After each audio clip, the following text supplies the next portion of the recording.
የልጅ ማመን ከባድ ነው። ኧረ ከባድ ነው። ይሄ ይገባል አይገባም? አሁን አየነው ከገባ ማለት ነው። የሚገርም ነው። እስቲ አይ ጉቡ አንቺ ገባ። ቆይ ምን ያርከኝ? ቆይ አሳይሻ አንዴ። ይሄ ዛፍ የሚጠብቁትን ሊያረገኝ ነው መሰለኝ። ምንድነው እህል የሚጠብቁት?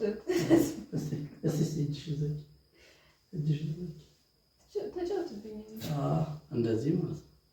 ከዛ እጅሽን ዝቅ ማድረግ ትችላለሽ።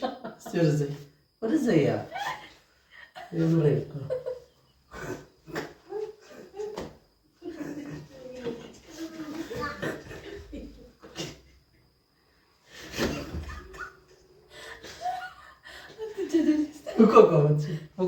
ፈልጉ እንደዚህ ማለት ነው።